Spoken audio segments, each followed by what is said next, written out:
ዛሬ የምቀጥልላችሁ የጀመርነውን ትምህርት ነው። የደቀ መዛሙርት መታወቂያቸው the evidence of discipleship መታወቂያቸው በቃሉ ይኖራሉ ብለናል ባለፈው ጊዜ ከወራት በፊት። ዛሬ ደግሞ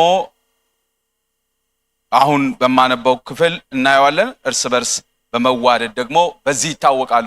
ይሄ መታወቂያችን ነው። ክብር ለእግዚአብሔር ይሁን። አይ ቲንክ የባለፈው በቃሉ መኖር የሚለውንም በደንብ አይተናል። እኔ በጣም እንድታስቡ ፈልጋለሁ። ትንሽ ከተለመደ ነገር ውጭ በቃሉ መኖር የሚለውን ነገር አንስቼዋለሁ። እኔ መሞገት እወዳለሁ። በግሌ አንድ ቃል ሲነገር የማውቀው ዕውቀት እንዳለ ይሆንና እንዳዲስ ከሰማሁኝ ያን እንዳዲስ የሆነውን ነገር መልሼ ማጥናት፣ መልሼ ማሰብ፣ መልሼ ማየት በጣም እወዳለሁ። እግዚአብሔር የተባረከ እና በተቻለ መጠን ዛሬም የማታውቁትን ነገር አይደለም የማወራው፣ የምታውቁትን ነው። ልባችሁን ሳትዘጉ ከፍታችሁ ለመማር ለማወቅ፣ እንደገና ደግሞ ያንን በጣም ለማሰላሰል ለማሰብ ካለ እኔም ከማውቀው በላይ እናንተ ልታውቁ ትችላላችሁ። ይሄ ምንም ጥያቄ የለውም። ግን እንድናስብ በጣም እፈልጋለሁ እና በተለመደ መልኩ ሁልጊዜ እንዳንሰማ የጌታን ቃል በአክብሮት መናገር እፈልጋለሁ። እንደዚህ ይላል። በአዲሱ መደበኛ ትርጉም ነው የማነበው፣ ምክንያቱም አዲሱ መደበኛ ትርጉም ብዙ እኔን ይቆጥብልኛል፣ ሰዓት ስለሚያብራራልኝ። አማርኛው ጠምዘዝ ስለማይል ይመቻል። ያኛው ጠንከር ያለ ነው አማርኛው፣ እንደ ኪንግ ጀምሱ ማለት ነው። እንደዚህ ይላል። አዲስን ትእዛዝ እሰጣችኋለሁ፣ ይህም እርስ በርሳችሁ እንድትዋደዱ ነው። በጌታ የተነገረ ቃል ነው። ራሱ ጌታ ነው የተናገረው። አዲስን ትእዛዝ እሰጣችኋለሁ፣ ይህም እርስ በርሳችሁ እንድትዋደዱ ነው። እንግዲህ እኔ እንደወደድኳችሁ እናንተም እኔ እንደወደድኳችሁ ይላቸዋል። አሁን እንግዲህ ገና ወደ መስቀሉ ሞት አልሄደም። ይሄ ፍቅር ታየ ብሎ ራሱ ዮሐንስ የነገረን መስቀሉ ላይ ነው። እንግዲህ አብረው 3 ዓመት ሲኖሩ ፍቅሩን አሳይቷቸዋል። ኦፍ ኮርስ ምንም ጥያቄ የለውም። ግን ፍቅሩ የተገለጠበት ቦታ ክሮሱ ላይ ነው፣ መስቀሉ ላይ። እኔ እንደወደድኳችሁ ይላቸዋል። እኔ እንደወደድኳችሁ እናንተ እርስ በርሳችሁ ተዋደዱ፣ አዲስን ትእዛዝ ነው የምሰጣችሁ ብሏቸዋል። እርስ በርሳችሁ ብትዋደዱ ሰዎች ሁሉ ይለዋል እዚህ ላይ። ሰዎች ሁሉ ቢጫ በሉት፣ ጥቁር በሉት፣ አይኑ አነስ ያለ በሉት፣ አጠር ያለ በሉት፣ ረዘም ያለ በሉት፣ ሁሉ ሰዎች ሁሉ ነው የሚለው። ሰዎች ሁሉ የኔ ደቀ መዛሙርት እንደሆናችሁ በዚህ ያውቃሉ። እስቲ በዚህ ያውቃሉ በል። በየትኛው? እርስ በርስ በመዋደዳችን። እጃችንን ከፍ አድርገን ጌታን እናመሰግናለን። አባት ሆይ እናመሰግንሃለን። አሁንም ክብር ለአንተ ይሁን። ስለ ሁል ጊዜ አባታችንንና አምላካችንን አመስግኑ ተብሎ እንደተጻፈ መቼ? ሁል ጊዜ። ስለምን? ስለ ሁሉ። በማን ስም? በኢየሱስ ስም። ማን ይመስገን? እግዚአብሔር ይመስገን። ጳውሎስ ይሄንን ብሎናል። ሁል ጊዜ ጌታ ሆይ አሁንም ጥሩ ሁኔታ፣ የማይመች ሁኔታ ላይ ያለን ወገኖች ልንኖር እንችላለን። ቅዱስ ቃል ግን እንደዚህ ያዘናል። ሁል ጊዜ አመስግኑ ተብሎ ተጽፏል። በጌታ በኢየሱስ ስም እናመሰግንሃለን። ጸሎታችንን ስለሰማህ እናመሰግንሃለን። በዚህም ሁኔታ ስላለን እናመሰግንሃለን። አመሰግንሃለሁ በሉት ጌታን። ሃሌሉያ! በእውነት በሉ ሁላችሁም አመሰግንሃለሁ እግዚአብሔር ሆይ፣ ባለሁበትም ሁኔታ ሆኜ አመሰግንሃለሁ። ሃሌሉያ! በጌታ በኢየሱስ ስም አመሰግንሃለሁ። ሃሌሉያ! ጥቂት እስቲ አመሰግንሃለሁ ጌታ ሆይ፣ እባርክሃለሁ። ሃሌሉያ! በጌታ በኢየሱስ ስም አመሰግንሃለሁ። ስለ ሁሉ አመሰግንሃለሁ። ስለ ልጆቼ አመሰግንሃለሁ። ስለ ቤቴ አመሰግንሃለሁ። ስለ ጤንነቴ አመሰግንሃለሁ። ስለ ኑሮዬ አመሰግንሃለሁ። ስለ ሁሉ አመሰግንሃለሁ። ሃሌሉያ! እናመሰግንሃለን። ስለ ማህበራችን እናመሰግንሃለን። ስለ ቤተ ክርስቲያን እናመሰግንሃለን። ስለ ረዳን እናመሰግንሃለን። እንድንቀባበል ስላረክ እናመሰግንሃለን። ስለምንዋደድ እናመሰግንሃለን። ስለምታስተምረን እናመሰግንሃለን። አሁንም ስለምትገልጥልን እናመሰግንሃለን። እናንተ አመስግኑ። ትንሽ እናመሰግንሃለን። በእውነት እንዋደዳለን። አሁን ዕውቀት እንዲኖረን ነው የምነግራችሁ። እንዋደዳለን። ይሄ ሀቅ ነው። እንዋደዳለን። እናመሰግንሃለን። እግዚአብሔር እናመሰግንሃለን። እርስ በርሳችን ስለምንቀባበል እናመሰግንሃለን። ስለ ፍቅር እናመሰግንሃለን። ስለ ምሕረት እናመሰግንሃለን። ሃሌሉያ! ማጎራ ፓቴሴሌ አቡና ማኩራ ዴሌቤጋ አሁን ጨለማ እየገፋን ነው። እናመሰግናለን እንበለው። አመስግኑ። ጨለማ እየተገፋ ነው። የጌታ መንፈስ አለ። ሃሌሉያ ማፒሪያ ዶስታንዶ ጀንደለ ወዐረቢያ ድራሃላቦስ እናመሰግናለን። ሃሌሉያ እናመሰግናለን። የእግዚአብሔር ልጅ ኢየሱስ እናመሰግናለን። እግዚአብሔር ሀብ ሆይ እናመሰግናለን። ሁሉ ጊዜ አመስግኑ ተብሎ ተጽፏል። አመስግኝ እህቴ፣ አመስግኝ። የፈለገ ሁኔታ ውስጥ በቫሊ ውስጥ በሸለቆ ውስጥ ብትሆኚ አመስግኝ። በቫሊ ውስጥ አለ ጌታ፣ በሸለቆ ውስጥ አለ፣ በወጀብ ውስጥ አለ፣ በማዕበል ውስጥ አለ። አመስግኑ ወንድሜ። ሃሌሉያ አመስግኑ። ራማ ካምፓኒያ ሶቶሎሞንዶ ሃሌሉያ የሚያመሰግን አቲቲዩድ፣ የሚያመሰግን ማፖዳ አመስጋኝ ህይወት።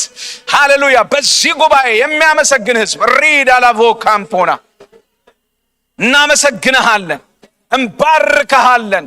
በእውነት ጌታ ሆይ ክብር ላንተ ይሁን። ተመስገን ጌታ ሆይ።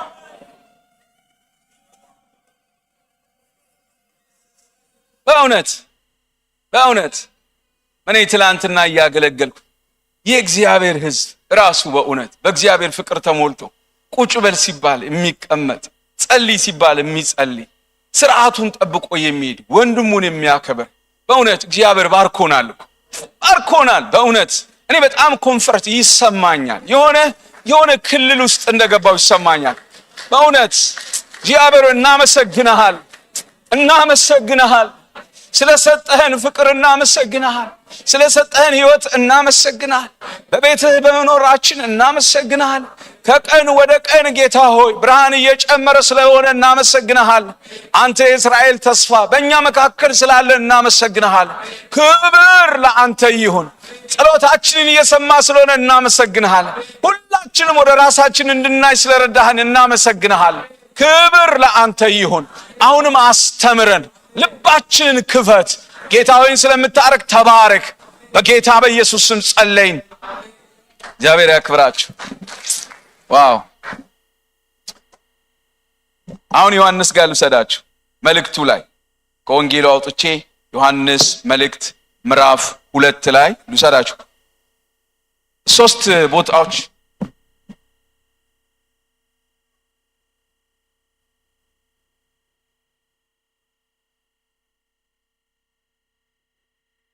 ዮሐንስ መልእክት ጋር ልሰዳችሁ። ወንጌሉ ጋር ጌታ የተናገረውን እሱ ደግሞ የሚናገረውን ዮሐንስ ወንጌል ላይ መልእክት ላይ 3 ክፍል ነው ላሳያችሁ የምፈልገው። ግን 3ቱንም ዛሬ መጨረስ አሁንም አልችልም ይመስለኛል በእኔ አገላለጽ።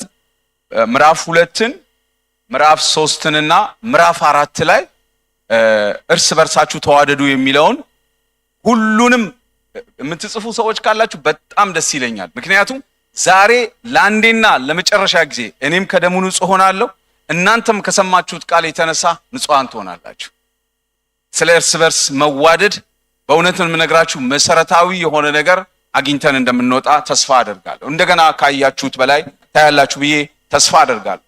እና ምዕራፍ 2 ላይ ከቁጥር 7 ለምትጽፉ ሰዎች አንደኛ ዮሐንስ ምዕራፍ 2 ከቁጥር 7 እስከ 11 ድረስ እናየዋለን። ከምን ነገሮችን እናያለን? አንዱ ይሄ ነው። ሁለተኛው ምዕራፍ 3 ላይ ከቁጥር 10 እስከ 24 ድረስ እናያለን። በሌላ አንግል ደግሞ ያሳየናል ስለ እርስ በርስ መዋደድ። የምትጽፉ ሰዎች ጽፋችሁ ቤትም ዲፕ እንድታጠኑ አበረታታችኋለሁ። እንደገና እንድታዩት ፈልጋለሁ። ሶስተኛው ደግሞ ምዕራፍ 4 ከቁጥር 7 እስከ 21 ድረስ። ነገርማችሁም እነዚህ 3 ቦታዎች ላይ ስለ እርስ በርስ መዋደድ ዮሐንስ ያነሳል። ለመግቢያ እንዲሆነን እነዚህንም ነገሮች ጻፉ። በኋላ ላይ እንድታዩ ብዬ ነው። ሁሉም 3ቱም ምዕራፎች ላይ የምን ጉዳይ ብላችሁ ጻፉ። በኋላ ይገባችኋል ሳስረዳችሁ። የምን ጉዳይ ነው? የእርስ በርስ መዋደድ ጉዳዩ የምን ጉዳይ ነው ብቻ ብላችሁ ጻፉ፣ ነግራችኋል። ሁለተኛው ደግሞ ምክንያቱ ለምንድን ነው የምንዋደደው? ምክንያቱ ምንድነው ብላችሁ ጻፉ። ሶስተኛው ደግሞ ማረጋገጫ ለመዋደዳችን ወይንም ለመውደዴ እኔ ወንድሜን ለመውደዴ ማረጋገጫው ደግሞ ምንድነው ብላችሁ ጻፉ። የመጀመሪያው የምን ጉዳይ ነው እርስ በርስ መዋደድ፣ ምክንያቱስ ደግሞ ምንድነው? ማረጋገጫው ምንድነው? አሁን ይሄ ገባ ማለት እኛ ህይወት ውስጥ በቃ ይሄ ራስን መመለስ ትችላለህ፣ ሰዎችም ሊነግሩ ይችላል። ዮሐንስ ይሄንን ነው የሚለው። በጣም ያሳጥርልኛል፣ ሐሳቤን በጣም ያሳጥርልኛል። ያንን ነው የሚለው። የመጀመሪያው በዚህ በምዕራፍ 2 ላይ ወደ ትንታኔ ከመግባቴ በፊት ምዕራፍ 2 ላይ የምን ጉዳይ ነው ካልን የእርስ በርስ መዋደድ ጉዳይ የጨለማና የብርሃን ጉዳይ ነው። የብርሃንና የጨለማ ጉዳይ ነው። ቢ ሲሪየስ፣ በጣም ሲሪየሶች መሆን አለ። የብርሃንና የጨለማ ጉዳይ ነው መዋደድ። ምክንያቱስ ምንድነው? ምክንያቱ ደግሞ በዮሐንስ በዚህ በምዕራፍ 2 መሰረት ሁለትን ነው እያልኳችሁ ያለሁት። ምክንያቱ ደግሞ እግዚአብሔር እንድንዋደድ አዞናል። ምክንያቱ ይሄ ነው። ማረጋገጫውስ ከእግዚአብሔር ጋር የሚኖረን ህብረት ነው። ማረጋገጫው ክብር ለእግዚአብሔር። የምን ጉዳይ ነው አልኳችሁ? የጨለማና የብርሃን ጉዳይ። ምክንያቱስ በዮሐንስ 2 መሰረት እግዚአብሔር ስላዘዘን። ማረጋገጫውስ ምንድነው? ከእግዚአብሔር ጋር የሚኖረን ምን ህብረት። ክብር ለእግዚአብሔር። አይ ቲንክ ሳምንት ወንድማችን ጥቤ ስለ ፍቅር እንዳስተማረ ሰምቻለሁ። እኔ አልነበርኩም። የመስማት ምድል በዚህ ሳምንት በጸሎት ላይ ስለከረመን አላገኘውም፣ ግን ዋናውን ነገር አንስቶታል። ጌታ ይተባረክ።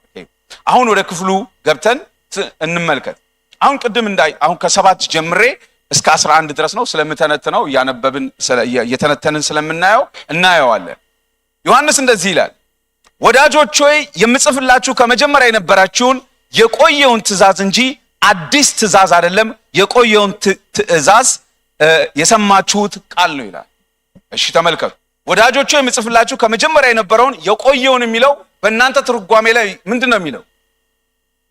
አሮጌው አይልም? እሺ ኢየሱስ ግን ምንድነው ምዕራፍ 13 ላይ ደግሞ ያለው? አዲስን ትእዛዝ እሰጣችኋለሁ እኔ እንደወደድኳችሁ እርስ በርሳችሁ። ዮሐንስ ደግሞ አሁን እኔም የነግራችሁ ትእዛዝ አዲስ አይደለም፣ በእናንተ በ62ቱ ትርጉም አሮጌ ነው ይላል። በዚህ በኤንአይቪው ደግሞ በዚህኛው በአዲሱ ትርጓሜ ደግሞ ምንድነው ይለዋል? አሁን ያነበብኩላችሁ ላይ የቆየ ትእዛዝ ነው ብሎ ይናገራል። ተመልከቱ።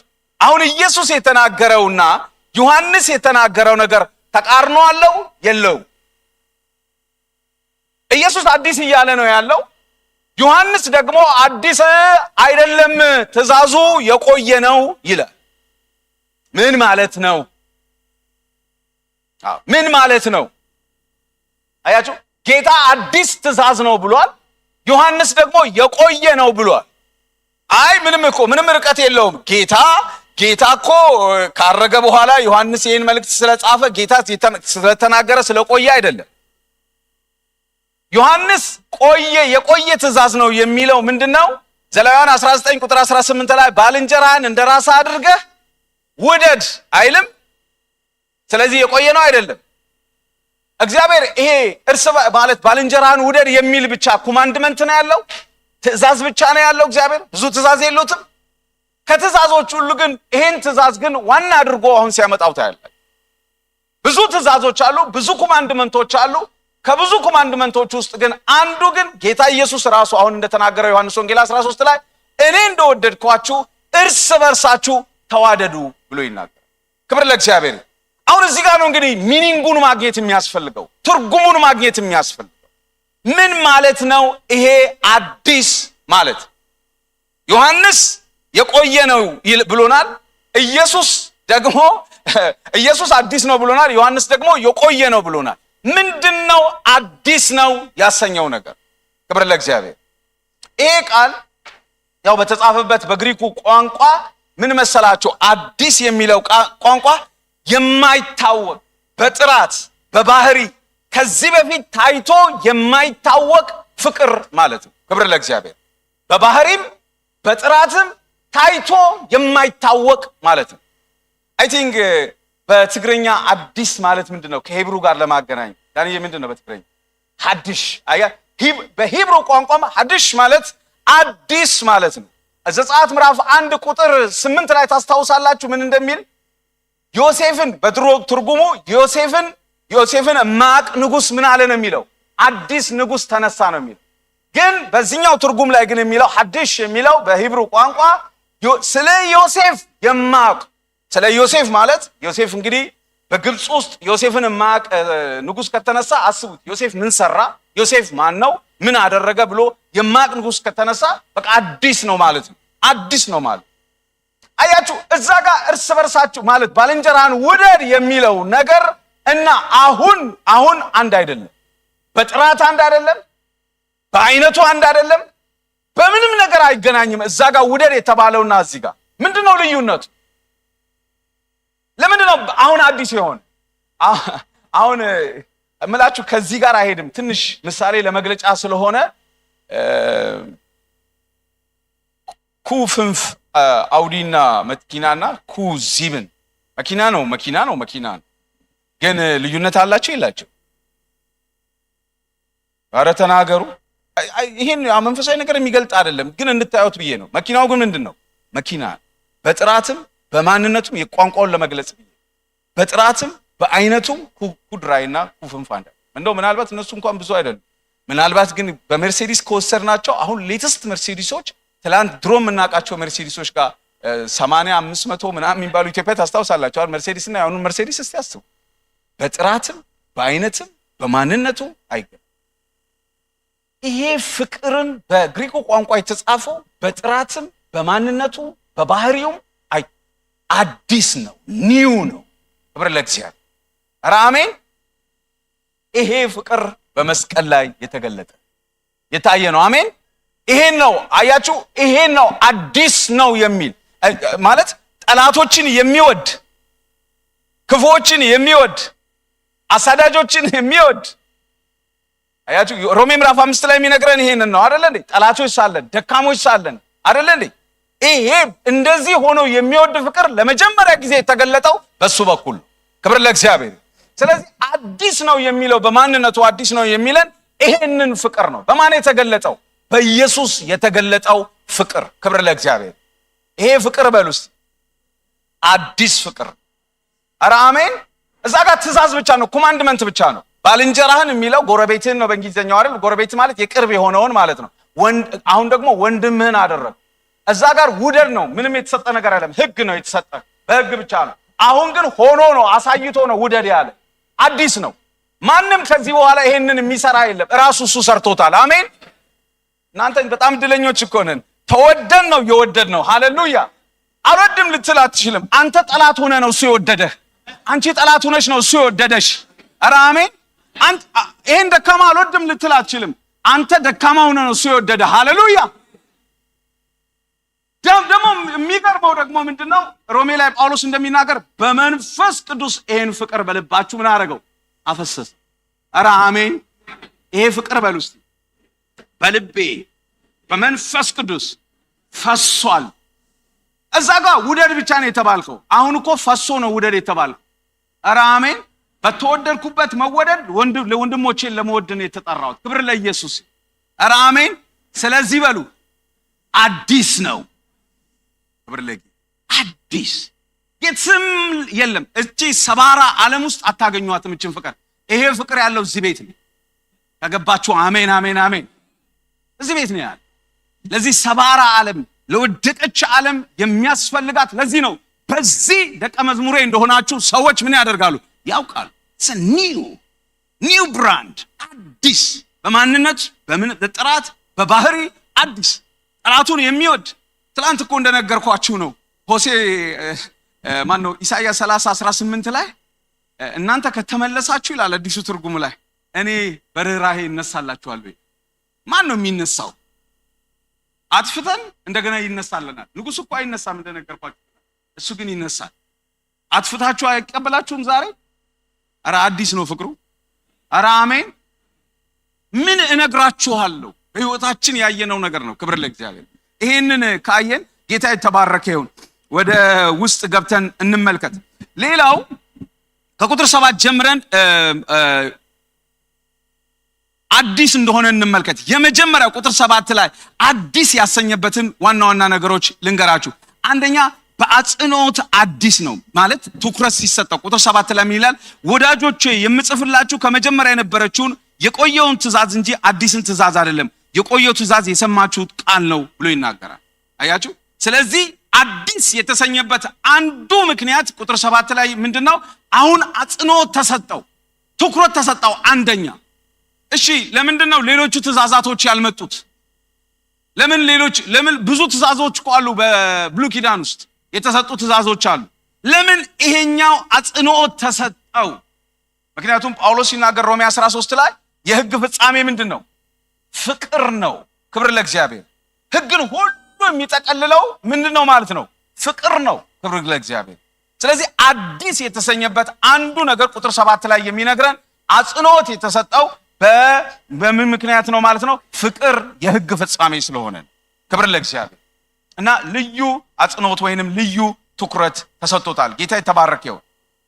ቁጥር 8 ላይ ደግሞ ሁለተኛ ደግሞ በምሳሌ አዲስ ነው።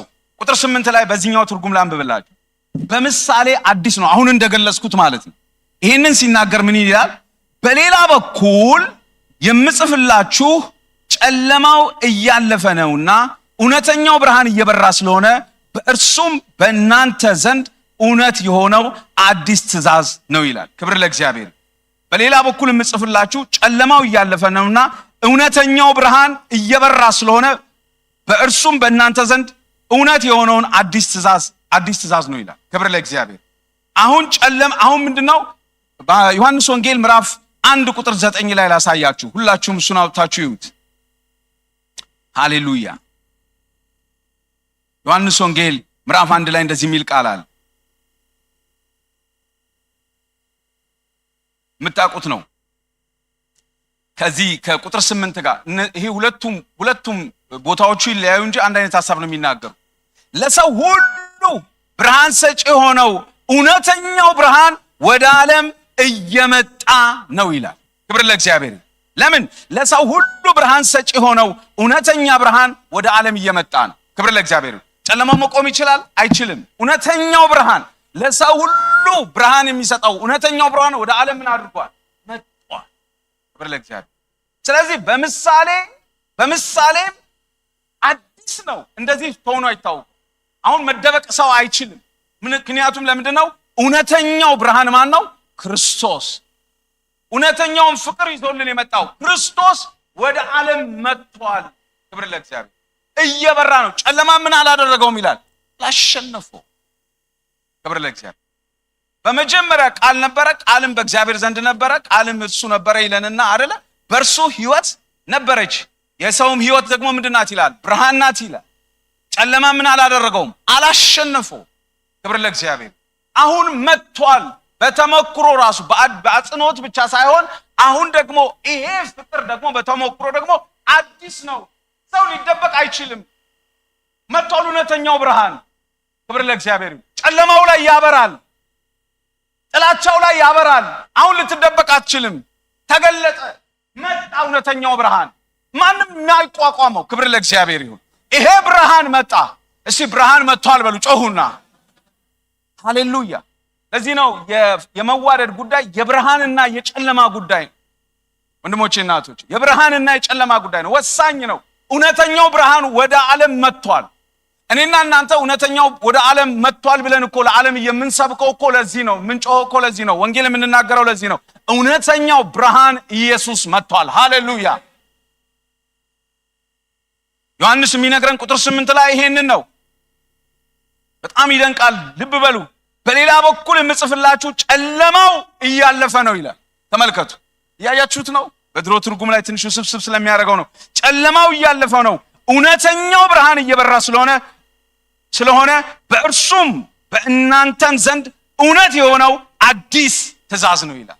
ብርሃኑ ስለመጣ ትእዛዙ ምንድን ነው ይላል? አዲስ ነው ይላል። እውነተኛው ብርሃን ሲጨለማው አልፏል። የጥላቻ ሰውን አለመውደድ ጥላቻ አልፎ ቲቶ ላይ ጳውሎስ ምንድን ነው ያለው?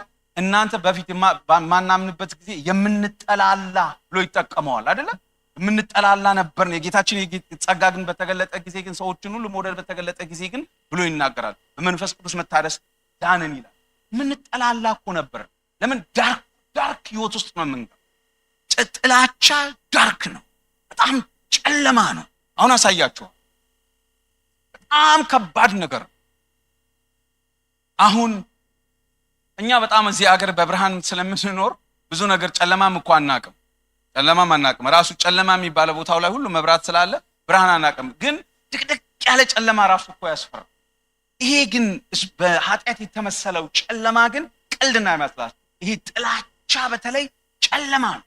አሁን በጨለማ ውስጥ ያለውን ሰው በደንብ አሳያችኋል። ስለዚህ በተሞክሮ ራሱ አዲስ ነው ይለናል። ማለት በምሳሌነት አዲስ ነው ይለናል። በተሞክሮ ከቁጥር 9 ጀምሮ ላሳያችሁ።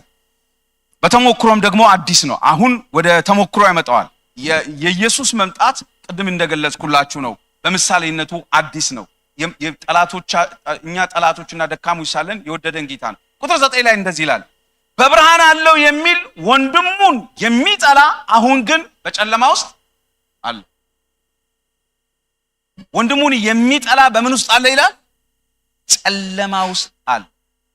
በቃ ቅድም እንዳልኳችሁ አንዱ ማረጋገጫ ይሄ የጉዳዩ የጨለማና የብርሃን አሁን ጨለማ ውስጥ ስትቀመጡ ሲያስቡ ጥላቻ ጨለማ ነው ይለን። ህይወታችሁ ቁጭ እንዲል ያደርግ ጨለማ ውስጥ ነው። ጨለማ ውስጥ ያለ ሰው ደግሞ ምንም ማድረግ አይችልም። በጥላቻ ውስጥ ስትሆኑ የምትሆኑት ጨለማ ውስጥ። የጨለማው ገዢ ደግሞ ይሄን በጣም ይጠቀመዋል። ህይወታችንን በጣም ያጠቃዋል። ህይወታችንን በጣም እጅግ ይጎዳዋል። ብላይንድ ነው፣ እውር ነው። በጨለማ ውስጥ ያለ ሰው ምንም ማየት አይችልም። ማድረግ ይፈልጋል፣ ምንም ማድረግ አይችልም። መስራት ይፈልጋል፣ ምንም መስራት አይችልም። ሐሳቡ ተይዟል፣ ቀልቡ ተይዟል፣ ምንም መንቀሳቀስ አይችልም። ፓራላይዝ ነው ምንም። ወንድሞቼና እህቶቼ እውነቴን ነው የምነግራችሁ። በቤተ ክርስቲያን ብቻ አይደለም፣ በቤተሰብ በምን ጥላቻ ህይወት ውስጥ ያላችሁ ሰዎች ዛሬም የምነግራችሁ ነገር እጅግ አስከፊ ነው። እንድንወጣ እግዚአብሔር ይፈልጋል። ጨለማ በጣም አደገኛ ነው። በተለይ ጥላቻ በጣም አደገኛ ነው። መራርነት፣ ጥላቻ እጅግ ከባድ ነው። በጨለማ ይኖራል አለ እኮ። ወንድሙን የማይወድ በጥላቻ ውስጥ ያለ ሰው በጨለማ ይኖራል። ጉዳዩ የጨለማና የብርሃን ጉዳይ ነው። አንዳንድ ጊዜ ሰዎች ምን ያደርጋሉ? ቤተክርስቲያን ውስጥ ወደ ጸሎት ሊመጡ ሲሉ በጣም ሃይማኖተኛ ሲሆኑ ምን ያደርጋሉ? ወደ ጸሎት ሲመጡ ሊንበረከኩ ሲሉ ወንድማቸውን ሄደው ይቅርታ ይጠይቃሉ። ግን በውስጣቸው እጅግ ጥላቻ እንደገና አለ። ያልተፈቱበት ያልተላቀቁበት አለ። ለምን? ይሄ ሪቹዋል የሆነ ሃይማኖታዊ የሆነ ስርዓት ለማድረግ ስለሚመስላቸው ይቅር ብያለሁ ምናምን እንደዚህ ምናምን ይላሉ። ጥላቻ አውጥታችሁ የምትጥሉት ጉዳይ ነው። አውጥታችሁ ካልጣላችሁ ብላይንድ ናችሁ። ምንም ማድረግ አትችሉም። ታስባላችሁ አትሰሩም። ታቅዳላችሁ አታደርጉም። አይከናወንላችሁም። እጅግ ከባድ ነው። ሀውቱ እንዴት አድርጌ ልግለጽላችሁ? ይሄንን ላይፍ ውስጥ ካለፋችሁ ጠልታችሁ የምታውቁ ሰዎች ካላችሁ ተናገሩ። ያልገባችሁ ሰዎች ይገባችኋል። ጥላቻ እጅግ በጣም መጥፎ ነው። ለምን ከጨለማ ጋር ትኖራላችሁ? በነገራችን ላይ በመልካችን ራሱ ይታወቃል። ጥላቻ ምዕራፍ 3 ላይ ስንመጣ በቃየል ህይወት አሳያችኋለሁ። በደንብ ያስታውቃል። አድጎ ጥላቻ አድጎ ትገላላችሁ። በአፋችሁ ትገላላችሁ። እንደ ቃየል አቤልን እንደገደለው ባትገሉ እንኳን በአፋችሁ ትገላላችሁ። ጥላቻ እጅግ አስቀያሚ ነው። አጸያፊ ነው። በጣም ከባድ ነው። ዳርክ ነው። አትውደዱ። ብላይንድ ያደርግ፣ እውር ያደርግ። ለምን? እውነተኛው ብርሃን አሁን መጥቷል።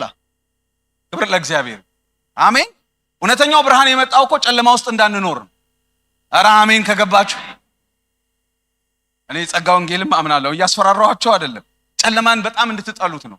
እኔ ጨለማ አልወድም ይላሉ ልጆች እኮ ታውቃላችሁ። ጨለማ ማን ይወዳል? ማን ይወዳል? ግን አንዳንድ ጊዜ በተግባራችን ደግሞ እንወደዋለን። ለምን አትጥልዩ? ጣዩ፣ ውደድ። ከፍቅር በቀር ምንም ዕዳ አይኖርብህ። ጣለው። ኧረ የገባው አሜን ይበል። እንደሞቅ ብላችሁ አሜን በሉኝ እንጂ ክርስቲያኖች አይደለም። ሃሌሉያ። እኔ እንድትኮሳተሩ አይደለም፣ ደስ እንዲላችሁ ነው። ኧረ አሜን። እኛ የብርሃን ልጆች ነን። በፊት ጨለማ ነበር፣ አሁን ብርሃን። እኔ የብርሃን ልጅ ነኝ በሉ። ጮክ በሉና እኔ ጸጋ ወንጌል ነው ማምነው። እኔ የብርሃን ልጅ ነኝ በሉኝ እስቲ። እኛ ሰፈር አይሰራም። ኧረ አሜን። እኔ ትላንት ነግሬያችኋለሁ። ሰፈራችን ጀርመን ነው፣ ስፍራችን ሰማያዊ ነው ብያችኋለሁ። ስፍራዬ ሰማያዊ ነው በሉኝ እስቲ። ሰፈሬ ጀርመን ነው በሉ። ከስፍራት ስትነሳ ከፍቅር ዓለም ነው የምትነሳ። ወደ ልጁ ፍቅር መንግስት ምን አደረገን ነው የሚለን? አፈለሰን። ኧረ አሜን ከገባችሁ። በእናንተ ዘንድ ጨለማ የለም። ኧረ አሜን። እሺ በቤቴ በል። በቃ በዘመኔ በል ከዚህ በኋላ በብርሃን እኖራለሁ። እግዚአብሔር ለዚህ ነው የጠራ። በብርሃን እንድትኖር ነው የጠራ። ጨለማ ለአንተ አልተፈጠረም።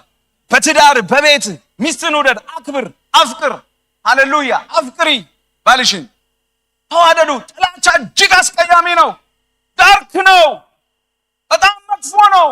እጅግ መጥፎ ነው። ምድራችን ላይ ህዝብ የሚተላለቀው ምንድን ነው? ጥላቻ፣ ዘረኝነት፣ ቅናት። ጨለማ ነው። በሌሊት ያንቃል፣ ይገላል፣ ያጠፋል። አያችሁ፣ የጨለማው ገዢ በዚህ ውስጥ ሆኖ ነው። እሱ ገዳይ ነው፣ ነፍሰ ገዳይ ነው፣ ሰዎችን ያጠፋል። ይሄ በኢየሱስ ስም ይመታ። እስቲ ጨለማው ይልቀቅ በሉ። ሃሌሉያ! በጸሎት አሁን ጸሎት ላይ ነው እኮ ያለ ነው። ጾም ጸሎት ላይ ነው ያለ ነው። የምወዳቸው አገልጋዮች፣ አስተናጋጆች ውሃ መጡልኝ። እኔ ድራይ ፋስት ነው። ብሩክዬ ቅድም ስወጣ ጠጣ ትለኛለች፣ እንትን እንዳይል ትለኛለች። ሚስት ታስባለች። ድራይ ፋስት ላይ ነኝ። እስቲ ጨለማው ያልፋል በሉኝ። እግዚአብሔር አምላክ ይህን ነገር ለአንዴ ለመጨረሻ ከዚህ ማህበር ላይ ያንሳለን። የፍቅር ሰዎችን ያርጋን። በዚህ ደቀ መዛሙርቱ እንደሆናችሁ ሰዎች ሁሉ ያውቃሉ ተብሎ እንደተጻፈ ይሆንልን። ሃሌሉያ! ቢላቭድ የሆኑ ተወዳጅ ወንድሞችን የሚወዱ እህቶች፣ ወንድሞች እኔ አሁን በዲያቆኖቶቻችንና በአስተናጋጆቻችን የጌታን ፍቅር አያለሁ። ክብር ለእግዚአብሔር። አታዩም? ደስ አይሉም? ሲቀበሏችሁ፣ ሲንከባከቧችሁ፣ ምን ሲያደርጓችሁ ይሄ ፍቅር በልባቸው እንዳለ በብርሃን እንዳሉ ያሳያል። እስቲ ለእግዚአብሔር ክብር ስጡልኝ። ፍቅር እኮ ደስ ይላል። ፍቅር ደስ ይላል። ራሱ ኮንፈርት። አሁን በብርሃን እንዳላችሁ አይሰማችሁ? እኔ እኮ ነገርኳችሁ ትላንት። በብርሃን ውስጥ ቁጭ ብለን በፍቅር ውስጥ ስንሆን በብርሃን ነው የምንሆነው። እኔ ጨለማ አልፈልግም በሉ። በቃ አልፈልግም፣ ጨለማ አልፈልጋትም። ብዙ ሰው የሚመስለው እኮ መጠጣት፣ ሲጋራ፣ እሱም ጨለማ ነው። እሱም ተውት። አንዳንድ ጊዜ መጠጥ ያቆመ ጨለማ ውስጥ የተቀመጥን ሰዎች እንሆናለን። መጠጥና ሲጋራ ያቆመ እንደሱ አይደለም። ወንድምን ውደድ። ኧረ አሜን። እዚ ኒው ብራንድ ነው ይሄ። የጠራ አዲስ ህይወት ነው። ሃሌሉያ! ውደድ ወንድምን። ለምን ማዲያት ታወጫለሽ? ለምን ታወጣለህ? ፊቴ ለምን ይጠቋቁራል? ይኸው እንደኔ በ50 ምናምን ዓመት ወጣት ሆነህ ለምን አትሄድም? በእውነት እኮ ነው የምነግራችሁ። በእውነት ማስተራሰብ እኮ ራሱ ገረመው። እድሜ ማመን ያቅታል አለኝ። እንደዚህ እኔ ደስተኛ ነኝ። ሰው ወዳለሁ። ጥሬ ነው፣ ህይወቴ ነው። እኔ ጨለማ አልፈልግም፣ ብርሃን ነው የሚሻለኝ። እስቲ ጮኩና አሜን በሉ። አንደኛ በዚህ ደቀ መዛሙርቴ እንደሆናችሁ ሰዎች ያውቃሉ ተብሏል። የፍቅር ሰው መሆን። መጨማደድ ምን ያደርጋል? መጥላት ምን ያደርጋል? ጥላቻ በሽተኛ እኮ ነው የሚያደርገው። ጉበትን፣ ሳምባህን፣ ምንህን ሁሉ ነገርህን ይነካ። የማይነካው ጥላቻው ስትቀመጡ ጌታ ምስክሬ ነው የምነግራችሁ። የሆነ ጊዜ ውልብ ብሎብኝ በዛ ሁኔታ ላይ ሳልፍ ውልብ ብሎብኝ በእውነት ነው የምነግራችሁ። በጣም እንደውም ሩጫ የጀመርኩት የሆነ ሰዓት ላይ እንደዚህ አይነቱ ስትረሱ እንዲለቀኝ ነበር። ጨለማ ነው፣ በጣም ጨለማ ነው። ጥሉት። ክብር ለእግዚአብሔር። በብርሃን እኖራለሁ በሉ እስቲ። በቃ ማረጋገጫ ነው። ወንድምን አልወደድክም ማለት በእውነት ነው የምነግራችሁ የምን ጉዳይ ነው ብያችኋለሁ። በጨለማ ውስጥ ነው የምትኖረው። በትዳሩ ሰዱት፣ በባልና በሚስቱ ሰዱት፣ በጓደኛው ሰዱት። እኔ ያቺን አክስቴን አልወዳትም የሚል ሰው አለ። ክርስቲያኑ ነው። እንዴት አትወድ? መውደድ አለብህ። ራሜ ያቺን እንትናን አልወድም። ይሄ በፍጹም ካፋችሁ መውጣትን ብቻ ሳይሆን በልባችሁ ማመን አለ። በብርሃን ነው የምንኖረው። አሜን። እውነተኛው ብርሃን መጥቷል። ወደ ዓለም የሚያበራ እውነተኛ ብርሃን መጥቷል።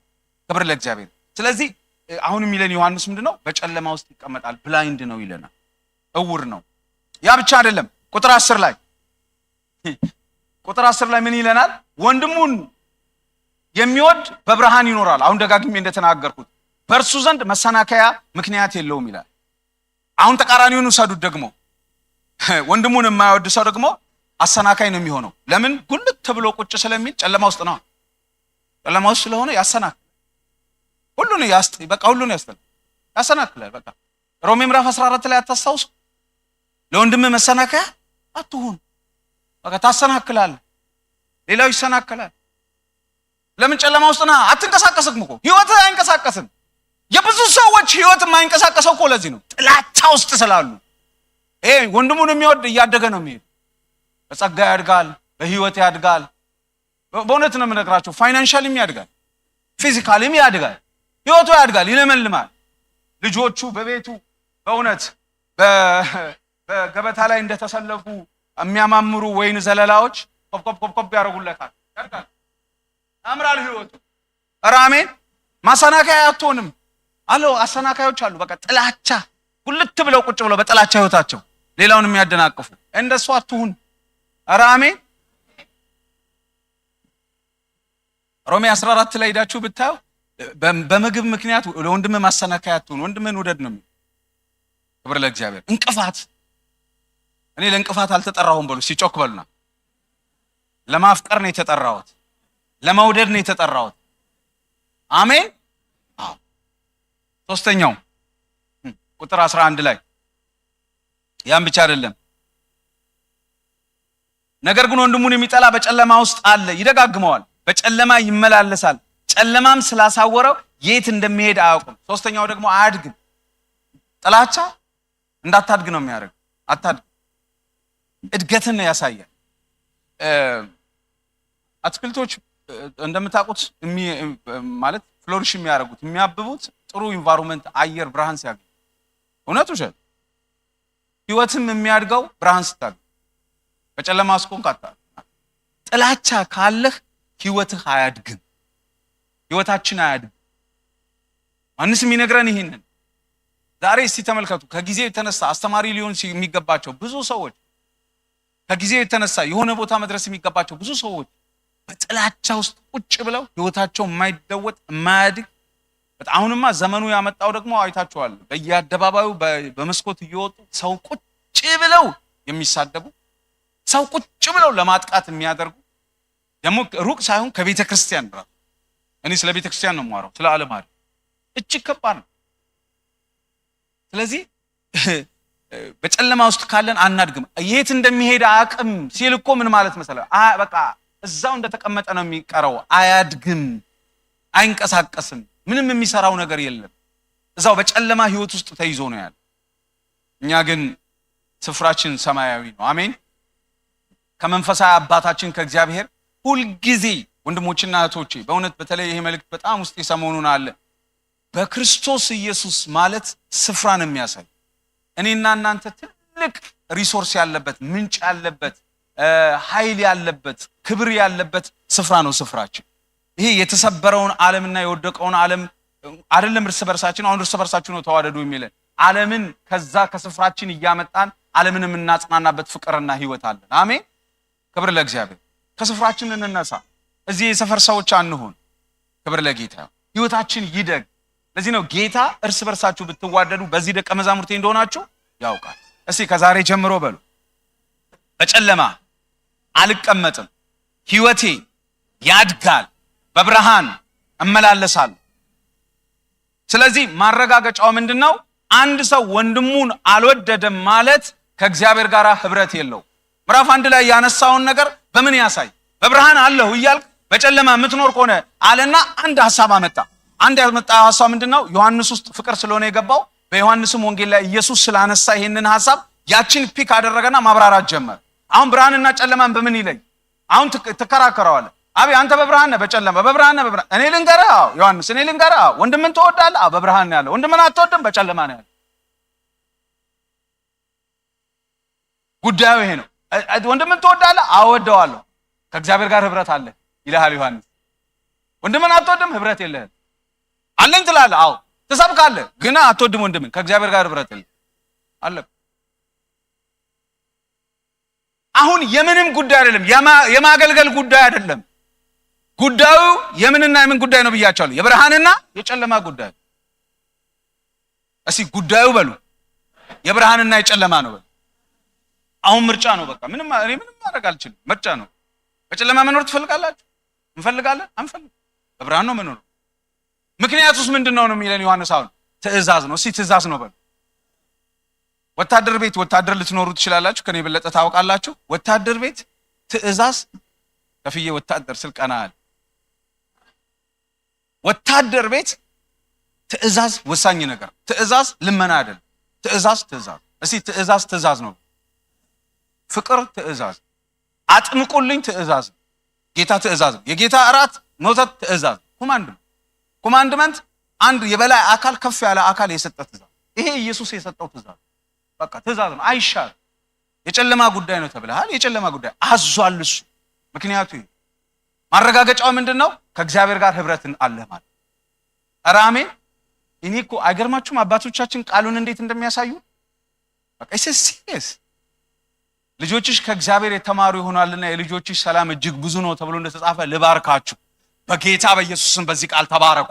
አሜን። ከዚህ በኋላ ማንም አያስተምረን። አሜን። ተለውጠን መሄድ ይሁን። የአብርሃም ጉዳይ ነው በሉ፣ ጮክ በሉና። ማረጋገጫው ከእግዚአብሔር ጋር ህብረት ማድረጌ ነው። አሜን። ከጌታ ጋር እኔ በድፍረት እናገራለሁ። በኋላ በምዕራፍ 4 ላይ ስንመጣ እናያለን። ልብ ቢፈርድብህ እንኳን ጸሎት እንደሚሰማ ስለምታውቅ ወንድሞችን ስለምትወድ ደስተኛ። ሃሌሉያ። ኧረ አሜን። እንመጣለን ምዕራፍ 3 ላይ ከህይወት ወደ ሞት እንደተሻገርክ ስለምታውቅ ደስተኛ ነህ። ስትታይ ደስተኛ፣ ስትገባ ደስተኛ፣ ሰውን ስታወራ ደስተኛ፣ ምንም ኮርፈፍ አትል። በቃ ቀና ብለህ ነው የምትሄደው። ምንም ጥላቻ የለም አንተ ውስጥ፣ ፍቅር ነው ያለው። ኧረ ከገባችሁ አሜን። ያችም እኮ የለም። እኛ ይኸውላችሁ አሁን ቴራፒ አናደርግ ምን አናደርግ እዚህ ቤት እየመጣን በቃሉ ቴራፒ እያደረግን ነፃ አውጠናል። እስኪ ለጌታ ክብር ስጡት። ዓለም እኮ ብዙ ቴራፒ እኮ ነው የሚያደርገው። ችግር ምንድነው ብሎ 300 ዩሮ ከፍሎ 500 ዩሮ ከፍሎ ራሱ ሰውየው እኮ ቴራፒ ያስፈልገዋል። ራሱ ሰውየው ያስፈልገዋል ቴራፒ። ለእግር ብቻ ሂድ። ለነፍስ ለምናምን እዚህ አለ ጌታ አለ። አሜን። አዎ ብዙ ቴራፒ ብዙ እዚህ አገር ቤት እኮ ስለሌለ ሰው ጌታን እያመሰገነ ቆሎውን እየቆረጠመ ጌታን ይባርካል። እዚህ እኮ በቃ አይምሮ እንትን አለ ፈዟል እንትን በል ሄድ ቴራፒ እሄዳለሁ እኔ ጌታ ቃል አለልኝ። ኧረ ከገባችሁ አሜን። ቴራፒ ያው የሚያክመኝ ነፃ የሚያወጣኝ። ኧረ አሜን። ይኸው ምንም ሳትከፍሉ በነፃ መንፈስ ቅዱስ እየሰራ አሜን። የገባው ሰው ቢጠይቅህም እኮ የተማረው ሰውዬ ቢጠይቅህ ትጠላለህ። ከልጅነት ጀምሮ ጥላቻ አለብህ እና እናትህ ጠልታለች። ራሱን እኮ ችግር አለበት። ጨለማ ውስጥ እኮ ነው ያለው። ምን ጨለማ ውስጥ ነው? እውነተኛው ብርሃን መጥቷል። ኧረ አሜን። እናንተ በጣም የጠለቀ ነገር ነው የምነግራችሁ። በእውነት ነው የምነግራችሁ። እነዚህ ኤቢሲ የሚመስሉን እውነቶች ጌታ የተናገረው ነገሮች በጣም ከፍ ያሉ ነገሮች ናቸው። ነፃ እኛን የሚያወጡ ጉዳዮች ናቸው። አሜን። ብዙ ሰው እኮ በሽተኛ ነው። በተለይ ከጥላቻ ጋር የተያያዘ አካላዊ የሆነ በሽታዎች በሙሉ የሚመጡት ከጥላቻ ጋር የተያያዘ በጣም ማስወገድ አለብን። ይሄ የጨለማ ጉዳይ ነው። በቃ አቋም ማድረግ አለባችሁ። በቤታችሁ ባልና ሚስት ከሆናችሁ ለልጆቻችሁ ለምን መነጋገር አለበት። እኔ በጨለማ መኖር አልፈልግም። ተይኝ ሲስተር ብራዘር ተው በቃ። ኧረ አሜን። ቸርችም ስትመጡ በቃ እስቲ አስቡት ምን ሊሆን ይችላል ቤቱ። ከዛ ሰዎች ያዩንና እነዚህ በእውነት የማን ደቀ መዝሙር ናቸው? በዚህ ያውቃሉ። አናወራም ግን ይታወቃል። ኧረ አሜን። አንድ ወንድም አለ እዚህ ጉባኤ ውስጥ ስሙን አላነሳም። ቤት ማለት የወገኖችን ፍቅር አይቶ ጌታን የተቀበለ ሰው አለ። በጣም ብዙ ሰዎች እንደዚያ ነው። እርስ በርስ ሰው ሲዋደድ አይቶ እቺን ቤተክርስቲያን ብዙ የተመሰከረላት ምንም ጥያቄ የለውም። እኔ መኮንን አልፈልግም። ድካማችን እንደ ድካም አልፏል፣ ግን ደግሞ ፍቅራችን ደግሞ ይታወቃል። ይሄ መጨመር አለ። በእውነት ነው የምነግራችሁ። አንዳንዴ ቁጭ ብላችሁ እኮ በቃ ይሄን ማሰብ አለብን። ጨለማውን አልፈልግም ማለት አለብን። ክብር ለእግዚአብሔር። በተለይ ምንም ነገር ብትረሱ ማረጋገጫ ምክንያትና ጉዳይ ያልኩትን ነገር እንዳትረሱብኝ። አሜን። ምዕራፍ 3ን በፈጠኝ ላሳያችሁና ጊዜ ያለን 5 ደቂቃ ምዕራፍ 3ን ልጨርሰው በከፍተኛ ፍጥነት ወይ ይቅርብን። ምዕራፍ 3ንም ወይ እና ምዕራፍ 4ን ሳምንት እናያለን። ጊዜ ያለን ጊዜ ያለን እንዴ? ነው ጥሩ ነው። ግማሽ ሰዓት አለ። በጣም ጥሩ። ምዕራፍ 3 ላይ ልውሰዳችሁ። ምዕራፍ 3 ከቁጥር 10 ጀምሬ ደግሞ እናያለን። የምዕራፍ 2ን እስቲ የምትነግሩኝ ጉዳዩ ምን ጉዳይ ነው ብያለሁ? ጨለማና ምክንያቱስ እግዚአብሔር ምን ስላለ ስላዘዘ። ማረጋገጫውስ ይሄን በቃ ልክ በጠዋትም በሌሊትም እንዳለው ሙሴ በቀንም በጠዋትም ስትነሱ ይሄን አሰላስሉ። ይሄ ጉዳዩ የዚህ ጉዳይ ነው። በቃ በትዳርም ቢሆን እንዳልኳችሁ በቤተ ክርስቲያንም ቢሆን ምንም ቀልድ የለም። ከእግዚአብሔር ጋር ህብረት አለን እያሉ ሰው በጨለማ ውስጥ መኖር የለበት። ምዕራፍ 3 ላይ ደግሞ የምን ጉዳይ መሰላችሁ? ከዚህ ልጀምርላችሁ። የምን ጉዳይ መሰላችሁ? የሞትና የህይወት ጉዳይ ነው። የሞትና የህይወት ጉዳይ ነው። ምክንያቱስ ከእግዚአብሔር ስለተወለደ ምክንያቱ ማረጋገጫ ውስጥ የልጅነት ማረጋገጫ ልጆች መሆናችን ወንድሞችን የምንወድ ከሆነ ልጆች ነን ማለት። ክብር ለእግዚአብሔር። ለዚህ ሲናገር ከቁጥር 10 ላይ እንደዚህ ይላል። 11 ጀምሮ ነው የሚያወራው። እርስ በርሳችሁ ተወደ። አሁን ደግሞ በሌላ እያሳየን ዮሐንስ ወንጌል ኢየሱስ እሱ የእግዚአብሔር ልጅ እንደሆነ በማመን ነው ዳኑ ብሎ ነው የሚነግረን።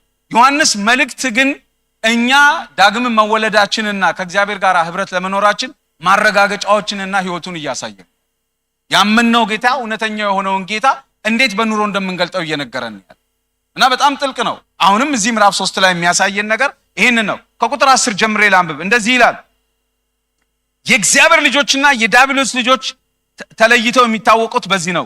ጽድቅን የማያደርግ ወንድሙን የማይወድ ሁሉ ከእግዚአብሔር አይደለም። አያችሁ፣ የልጅነት ማረጋገጫ መሆኑን የምታዩት ወንድሙን የማይወድ የዲያብሎስ ልጅ ነው። 4 ነጥብ። እኔ አይደለም ያልኩት፣ ቃሉ ነው የሚለው። ወንድሙን የማይወድ የሞትና የህይወት ጉዳይ ነው። ዝቅ ብሎ ታያላችሁ። ከመጀመሪያ የሰማችሁት እርስ በርሳችን ልንዋደድ ይገባናል የምትለው መልእክታችን ይቺ ናት። የክፉ ወገን ሆኖ ወንድሙን እንደገደለው እንደ ቃየል አትሁኑ። ለምን ገደለው? ምክንያቱም የእርሱ ስራ ክፉ፣ የወንድሙ ግን ጽድቅ ስለነበረ ነው ይላል። አሁን ተመልከቱ።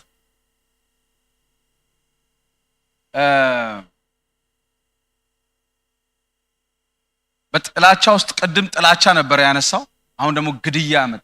እድገቱ ነው። እዛ ጋር ህብረት ነው ያነሳው፣ እዚህ ጋር ደግሞ ግንኙነት ነው ያነሳው። አሁን እዛ ጋር ውደድ ነው ብሎ ያነሳው፣ እዚህ ጋር ፕራክቲካል የሆነ ላይፍ ያመጣዋል። አሁን ማሳያ ለማምጣት ቀላል አሁን አቀረበው። እዛ ጋር ምንም ሰው ሲጠቅስ አትመለከቱ፣ እዚህ ጋር ሰው ጠቀስ። አያችሁ፣ አሁን ፍቅር የምናወራው ነገር አለ። አብዬ ላስቸግር አሁን ና ወንድሜ ስለምወድ ነው። እሺ ታናሽ ወንድሜ እና አሁን ይኸውላችሁ ውደደው፣ እዛ ጋር ውደደው። የጨለማና የብርሃን ጉዳይ ነው። ምንም እንትን አለባ። አሁን ጠጋ አደረገ፣ ፐርሰኑን አመጣ። ቃየል አቤል እያለ ማውራት ጀመረ። አሁን ከህብረት አለፈና ደግሞ ወደ ግንኙነት አመጣው። ፍቅርን ደግሞ በግንኙነት ማሳየት ፈለገ ዮሐንስ። አያችሁ፣ አቤልና ቃየል ወንድማማቾች ናቸው። አብረው የሚገቡ አብረው የሚወጡ የአንድ አባት የአንድ ልጆች ናቸው። የክርስትና ህይወት በክርስቶስ ኢየሱስ ያገኘነው የግንኙነት ህይወት ፌሎሺፕ፣ አብሮ የምንገናኘው ህይወት ነው። በጣም አደገኛ ነው። ተመልከቱ። አሁን ይሄ አቤል ወንድሙ ነው ቃየልም ወንድሙ ነው ለአቤል።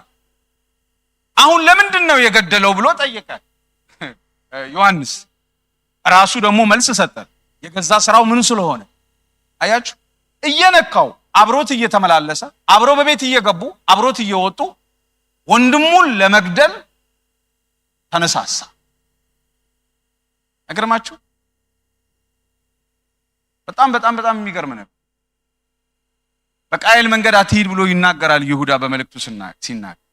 አሁን ይሄ መውደድ የሚባለው ነገር አሁን ወሬ አይደለም ብሎ ሊያመጣው ነው ዮሐንስ። ንግግር ብቻ አይደለም፣ ወንድምህን ማቀፍ ይጠይቃል። ወንድምህን መቀበል ይጠይቃል። ወንድምህን ስለ ወንድምህ ማሰብ ይጠይቃል። ማሰብ በጣም ዲፕ እያስገባው ነው። አሁን ዝም ብለህ ውደድ ብቻ ብለው አይደለም፣ የብርሃንና የጨለማ ጉዳይ ነው ብቻ ብለው ውደድ አይደለም አሁን ያመጣው። የልጅነት ማረጋገጫ ነው ጉዳዩ። በጣም ወሳኝ ጉዳይ ነው። የሞትና የህይወት ጉዳይ ነው።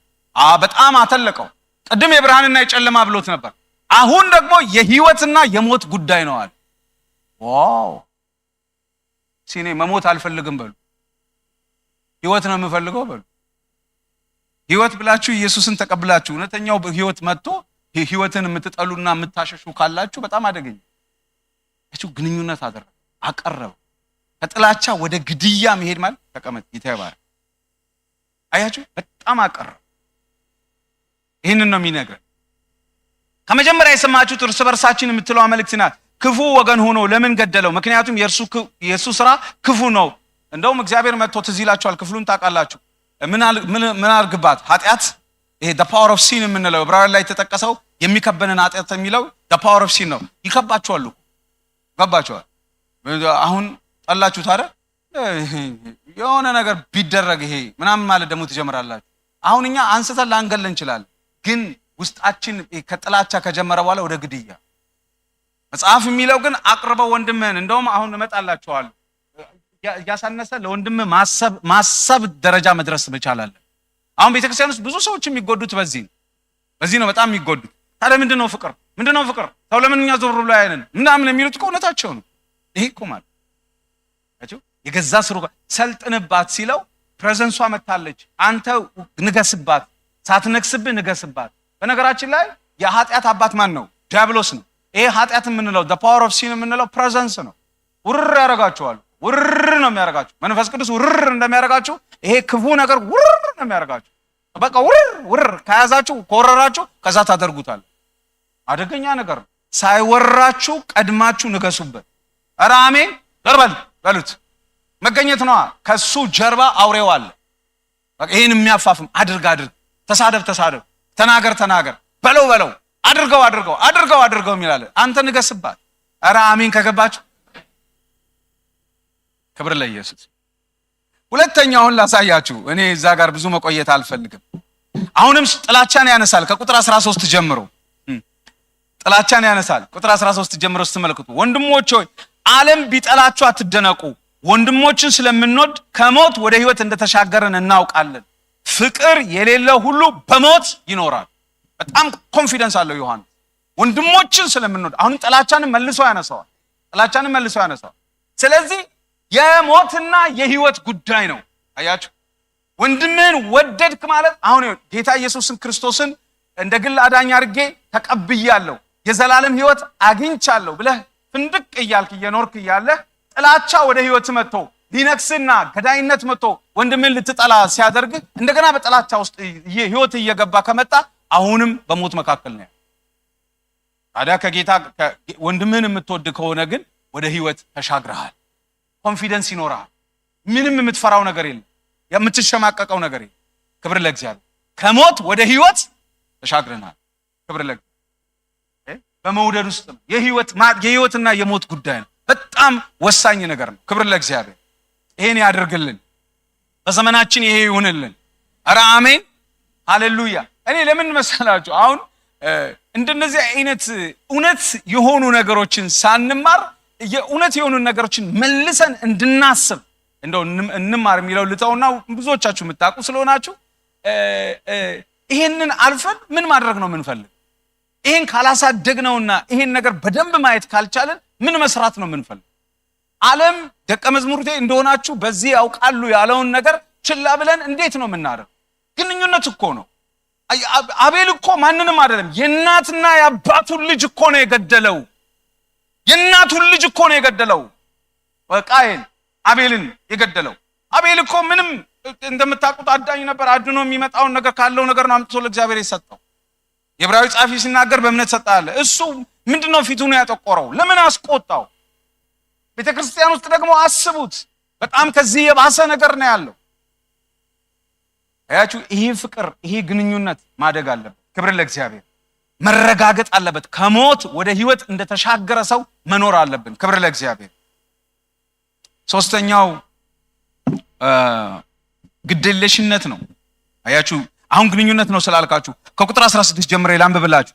ኢየሱስ ክርስቶስ ሕይወቱን ስለኛ አሳልፎ ስለሰጠ ፍቅር ምን እንደሆነ በዚህ እናውቃለን። ያነሳዋል። ይሄ ዋናው ነገር ስለሆነ ቁጥር 16 ላይ አንደኛ ዮሐንስ 3 ላይ 16 ኢየሱስ ክርስቶስ ሕይወቱን ስለኛ አሳልፎ ስለሰጠ ፍቅር ምን እንደሆነ በዚህ እናውቃለን። እኛም ሕይወታችንን ስለ ወንድሞቻችን አሳልፈን ልንሰጥ ይገባናል። 4 ነጥብ። እስቲ ሕይወቴን በሉ፣ ባንደርስበትም ጮክ በሉና ሕይወቴን ለወንድሜ አሳልፌ እሰጣለሁ። ጾም ጸሎት ላይ ስለሆነን ቃልም እየገባ እሰጣለሁ። አያችሁ፣ አሁን እዛ ጋር ውደድ ነበረ ሲልህ የነበረው አሁን ተግባራዊ ያደረገው ግንኙነት ነው። ሕይወቴን አሁን ማየት ይጠይቃል ማለት እኔ አቢን ማየት አለብኝ ማለት ያሳስበኛል። ፍቅር ነው ስል ና አሁንም አብዬ እባክህ በቃ ያሳስበኛል።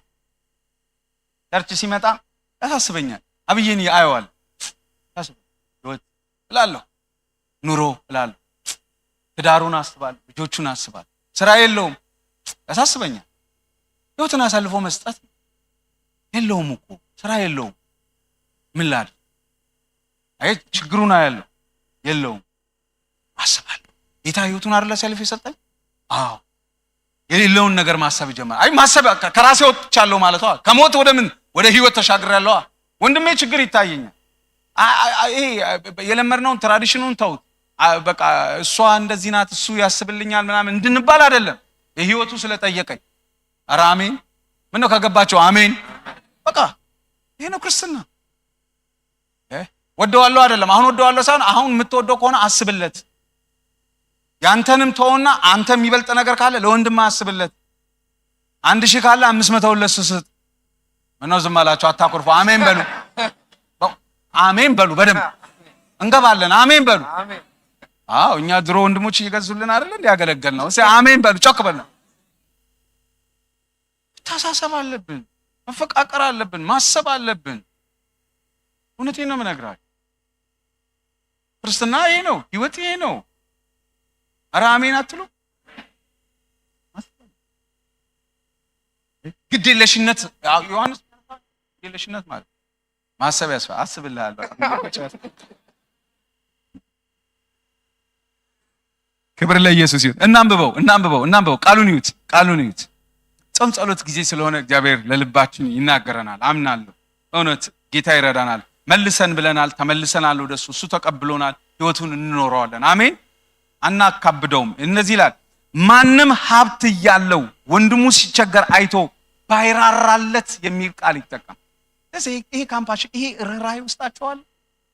ከሞት ወደ ህይወት የተሻገረ ሰው ይሄ ርህራሄ ውስጡ አለ። ክርስቲያኒቲ ሰው ይሄ ነው። የፈለገ እንዘምር፣ የፈለገ እንጨፍር፣ የፈለገው እንበል፣ ክርስትና ይሄ ክርስቲያኒቲ። ጂሰስ የመጣው ለዚህ እውነተኛው ብርሃን ወደ ዓለም መጥቷል። ራሜ ለወንድሙ የማይራራ አያቸው። አሁን መጀመሪያ ራሱ ችግርን ማወቅ፣ ማን ነው ብሎ ማወቅ፣ ምንድናት ብሎ ማወቅ። ክብር ለእግዚአብሔር። ባይራራ እንደዚህ ይላል ማንም ሀብት ያለው ወንድሙ ሲቸገር አይቶ ባይራራለት የእግዚአብሔር ፍቅር እንዴት በርሱ ይኖራል? ጥያቄ ነው የሚጠይቀው። በፍጹም የለም። ማይራራ ከሆነ የእግዚአብሔር ፍቅር በሱ ውስጥ ከሌለ እሱ ዳግም አልተወለደም። የዳግም የእግዚአብሔር ልጅ መሆኑ ማረጋገጫ ነው ብያቸዋለሁ። አልተወለደም። ክብር ለእግዚአብሔር ይሁን።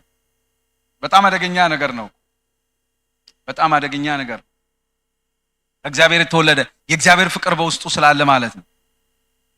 ከዛ ቁጥር 18 ይላል ልጆች ሆይ በተግባርና በእውነት እንጂ በቃልና በአንደበት ብቻ ምን አንበል እንዋደድ። ይሄ በጣም ይበዛል። አሁን ቀደም እዛ ጋር ምዕራፍ 2 ላይ ያሳየን አንግል ሌላ ነበር። አሁን አመጣውና በቃልና በአንደበት ምናምን ሳይሆን መዋደድ ያለብን በተግባርና በእውነት። ክብር ለእግዚአብሔር።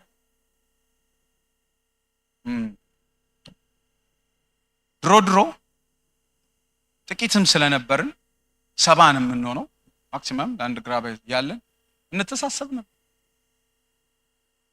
እሱ ስለሚያስበኝ ነው አሁን የሚስቀው። እንተሳሰብ ነበር። በእውነት ነው የምነግርህ። በኪሳችን ያለውን ነገር እንኳን እንተዋወቅ። አሁንም በጣም ትንሽ ነን፣ ቤተሰብ ነን ወንድሞችና። ይሄን መተሳሰብ አለብን። ሰዎችን ህይወታቸውን ማሰብ አለ። የሚያልፉበትን ነገር መረዳት አለ። አሁን የገንዘብ ምናምን ችግር እዚህ ሀገር የለም፣ ምንም ጥያቄ የለም። ግን አንዳንድ ጊዜ ደግሞ ቤተሰብ እዛ ተቸግሮ በጣም ችግር ውስጥ ሆኖ ደግሞ ስራ እየተሰቃዩ የሚሰሩ ሰዎች አሉ። እዚህ እናንተ ስትመጡ ደግሞ ባይብል ስተዲ ግቡ ምናምን ትሏቸዋላችሁ። ያስናሉ፣ አይናገሩ። ባይብል ስተዲ መግባትም ጥሩ ነው፣ በጣም አስፈላጊ ነው፣ መነገርም አለ። ግን ችግራችሁ ምንድን ነው? አይ ለእናቴ ወይ ለአባቴ ለሆነ ነገር ለመላክ እየሰራው እንደዚህ ከሆነ እንደዚህ አያሳስብሽ። ለምንድን ነው ማንል? ለምንድን ነው እኔ ማለት? ይሄንን ማሰብ አለ። ወደዚህ ማደግ አለብን። በዚህ ደቀ መዛሙርቴ እንደሆናችሁ ሰዎች። በቅርብ ቀን አንዲት እህት ምን ነገረችኝ? ከሀገር ቤት ስልክ ተደውሎ አውቶብስ ላይ እያወራሁኝ ሲሄድ እዚህ ጉባኤ አሁን ዛሬ አልመጣችም። እዚህ ጉባኤ ውስጥ የመጣች የነገረችኝ ከሀገር ቤት ስልክ ተደውሎ ችግር እያወራሁ በጣም ከፍተኛ ችግር ነው። ስትሰሙት ራሱ ታለቅሳላችሁ። እኔ ስሰማው ራሱ መቋቋም አቃተኝ። አውቶቡስ ውስጥ እዚህ ሀገር ማለት አውቶቡስ ውስጥ ታለቅሳለህ ስቅስቅ ብላ በአማርኛ ነው የምታወራው። ሌላ አበሻ ደግሞ ተሰማት። ሌላ አበሻ እኛ እዚህ ሀገር የኖረች አበሻ ናት ስትነግረኝ ብዙ ዓመት የኖረች ናት፣ እንደኛ የቆየች ናት። ከሌላ ቦታ እዛው ጋር አውቶቡሱ ጋር ሆና ታዳምጣ። ልክ እሷ ስትወርድ ተከትላ ወረደ። ችግርሽን ሁሉ ሰምቻለሁ፣ እኔ አሁን ምንም አልልሽም፣ አሁን እንደገባው ከባለቤቴ ጋር ተነጋግሬ እደውልልሽ። ባለቤቷ ጋር መልከቱ አሁን እቺ እኛ ክልል ውስጥ አይደለችም ያለችው እቺ ልጅ ኢትዮጵያዊት ናት። ሰምታ ነው አዳምጣ ነው ባለቤቷን ጠይቃ ያለውን ችግር ሰምታ አውርታው በቃ እግዚአብሔር ይረዳናል እንደዚህ ብላ አሳምና የሚገባውን ነገር በእውነት የሰጠቻት ብር ትንሽ ብር በጣም ልቤ ጠየቅኩ ለራሴ። እሷ እያወራችን ቃሉን ስለማውቀው ይህንን ያስ በእውነት እንደዚህ እናስባለን፣ እንደዚህ እናስባለን። ይህን ማውረድ አለብን፣ ይህን ማምጣት አለብን፣ ወደ ህይወታችን ማውረድ አለ። አይመስላችሁም ወንድሞቼ? ክብር ለእግዚአብሔር። አይመስላችሁም? ማሰብ አሁን ከገንዘብ ጋር ብቻ የተያያዘ ሳይሆን ሰዎች ያሉበትን ሲቹዌሽን ማሰብ፣ የጥቂቶች የአገልጋዮች የመሪዎች አድርገን አለመስጠት። እርስ በርሳችሁ ነው የሚለው። ምን በሉ? ተዋደዱ። ኧረ አሜን። ምን ይችላሉ መሪዎችማ? ምን እነሱም በስራ በህይወት በምን እዛው እኮ ያሉ ናቸው፣ እንደኛው ናቸው። እነሱም ይሰሩትን ይሰራሉ። እኛ እርስ በርሳችን ነው ተዋደዱ ያለው። ደቀ መዛሙርቴ መሆናችሁ በዚህ ሰዎች ያውቃሉ። አስቡ፣ ከግድያ ወደ ጥላቻ፣ ከጥላቻ ወደ ግዴለሽነት። አይ ፍቅር ግን እንደዚህ አይደለም። ግዴለሽ አትሁኑ። ያራራ ለገዛ ወንድሙ ያራራ። በእውነት ወንድሞች በተግባርና በእውነት እንዋደድ። በቃ ስለዚህ ፍቅር ውስጥ ምን አለ ማለት ነው? ተግባር አለ። ተግባሩ ደግሞ ማን ያሳየን ነው የሚለው ዮሐንስ። ኢየሱስ ነፍሱን አሳልፎ ምን አድርጓል? ሰጥቷል። ስለዚህ ጌታ በድፍረት አለ እኔ እንደወደድኳችሁ እርስ በርሳችሁ ተዋደዱ። አይ እናንተ እወዳችኋለሁ መጥቻ አንድ ቀን እሰቀልላችኋለሁ ነው እንደሱም አላለን። ምንም ተግባር ስለሆነ መጣ፣ ወረደ፣ ዝቅ አለ፣ ምንም ሳያወራ ተሰቀለ፣ ሞተ፣ አሳልፎ ራሱን ሰጠ። እኔ እንደወደድኳችሁ እርስ በርሳችሁ ተዋደዱ። ኧረ አሜን። ምንም ያለ ምንም ወሬ ያለ ምንም ጋጋታ ምንም መለከት ሳያስነፋ በተግባር አሳይ። ኧረ አሜን። ከዛሬ ጀምሮ በሉ ፍቅርን በተግባር አሳያል። ጾም ጸሎት ላይ አሜን። በቃ ይሄ ነው። ጌታ ጸሎታችንን ይሰማል። እመኑኝ ይሰማል። ከዛሬ ምሽት ጀምረን እናስብ። በቃ የሞትና የህይወት ጉዳይ ነው። በቃ ከዛ በኋላ በድፍረት ይሄን ተናገር። እኔ ከሞት ወደ ህይወት ተሻግሬያለሁ በል። ወንድሞችን ወዳለሁ፣ እህቶችን ወዳለሁ፣ አስባለሁ፣ እጨነቃለሁ። አንዳንድ ጊዜ ለምንድን ነው ለእህቶቻችን ለስጋ እህቶቻችንና ወንድሞቻችን ብቻ በውጭ የምንጨነቀው? እዚህም ያሉት እንጨነቅ፣ እናስብ። ካስፈለገም 2 ሰዓት ስራ ሰርተን እንርዳቸው። እኔ በእውነት ነው የምነግራችሁ። እንዲህ ነው የማምን። ልክ ስራ ጥሩ ስራ ሳገኝ እኮ ወንድሞቼን ሰብስቤ ስራ ያስገባሁት ለዚህ ነው። ወዲያው ብቻዬን በልቼው እችላለሁ እንዴ ይብሉ እነሱ። ያ በእውነት ነው የምነግራችሁ። ያ ማሰብ ለወንድም ማሰብ ማለት እኔ ስለ ራሴ ካወራው ጥሩ ስላልሆነ ነው ማላወራው፣ ግን ማሰብ ለወንድም ማሰብ አለን። ፍቅር በዚህ ነው መገለጫው። ጌታችሁ በጣም ያምራል። ተባረኩ። በቃ እኔ ጨርሻለሁ። እንቆመን እንጸልይ። ዋው ሃሌሉያ።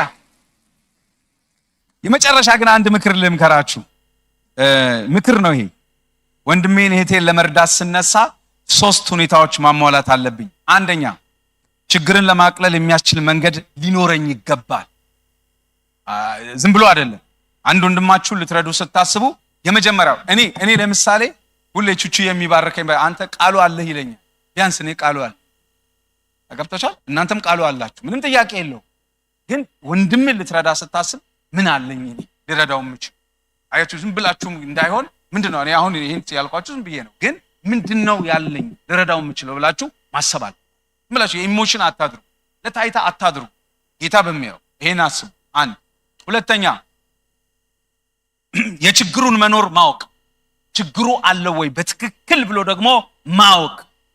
ክብር ለእግዚአብሔር። ሶስተኛ ያለኝን ለማካፈል በቂ ፍቅር አለኝ ወይ?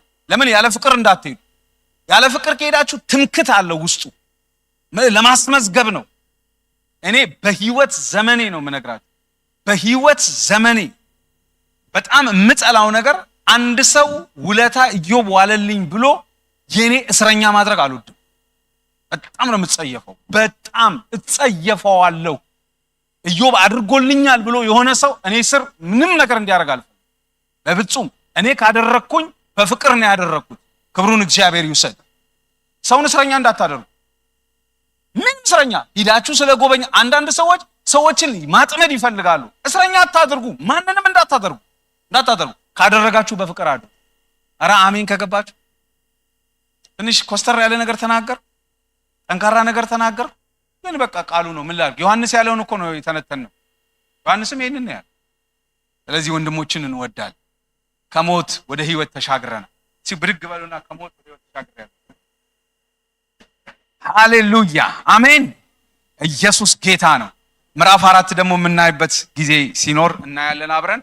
በዛ እንጨርሳለን። እርስ በርሳችሁ ተዋደዱ፣ በዚህ ደቀ መዛሙርቴ እንደሆናችሁ ሰዎች ያውቃሉ። ሃሌሉያ